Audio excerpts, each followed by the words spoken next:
great part of our management is obviously our game counts. We keep numbers in check, we keep the ecology in balance, we keep the social structure of the species balanced, and in a good year we keep a different ratio from males, females, youngs, adults, sub-adults. So we determine according to seasons and according to grazing availability what we do. Now, counting the game has many facets. It's one thing we want to show you and introduce you to, because it is a core part of our management system. So with us here on the Highveld, we usually count our animals early spring to mid-spring. While the grass are green, it's still short. So the contrast with the animals, you have a nice green background. Animals stand out, they are darker, so it's easier to count them. Also, in the late spring, we can still see how many young is going to come on, and once they've been born, we can then compare the two figures and see what our percentage in increase is, and that tells us how successful our breeding program was.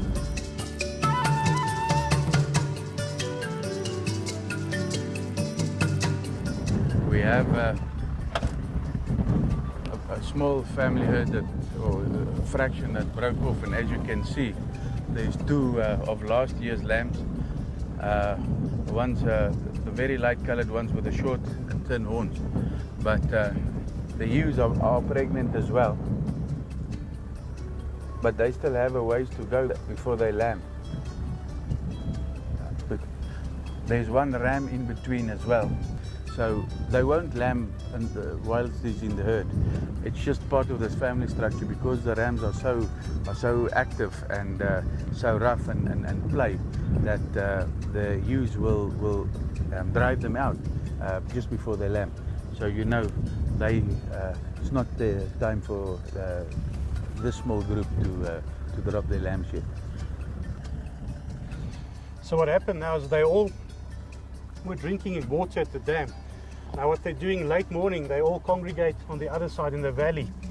So you can see all these vleisbakke are moving slowly to where they're going to feed on that side. Small Splinter groups, and then in their social structure and how they socialize in the late morning is in this valley just behind us, and we must probably see a whole diverse lot of animals there.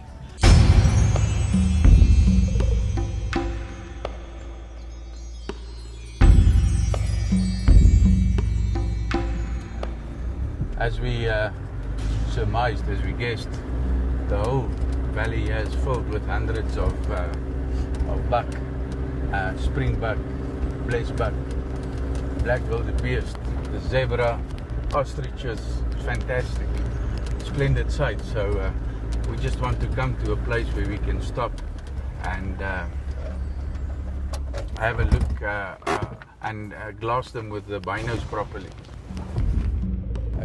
As you can see, there's some hartebeest leading right at the top, leading the big vleisbuck herd out, and there is a lot of young in between, and so they have started lambing, and this all within a few days.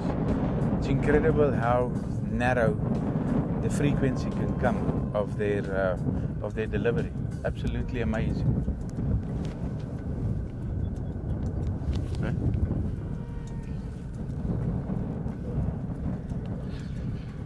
In between those black wildebeest there's a few new arrivals, a few young. Now their delivery frequency is over a much broader time span than the vleisbuck. So they'll have their babies over a bigger period than the vleisbuck that's all having the babies right now. Vleisbuck will deliver their babies maybe in 3 weeks, and the black wildebeest can be up to 3 months almost. But it is quite amazing to see them change. You will see the vleisbuck is now much lighter than they were in winter. It's to reflect the light, because now it's summer and it's 36 degrees, which is about, I think, 90 odd degrees in Fahrenheit. I'm not quite sure. But it's very, very warm and hot, and it's to reflect the sun's rays. In the winter, they need to warm up so they become darker in color.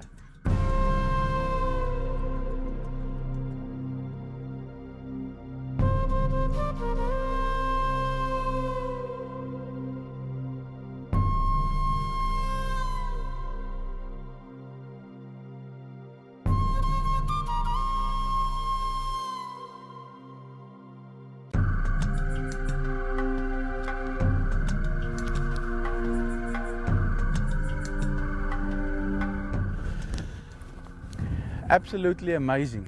I see it every year and it never stops to amaze me. Thing is, we have very heavily pregnant ones, and they will lie down and the lamb will be born, and within minutes it is up and running. If it cannot move, she will chew off the sack and free the lamb, and then it will be up and going.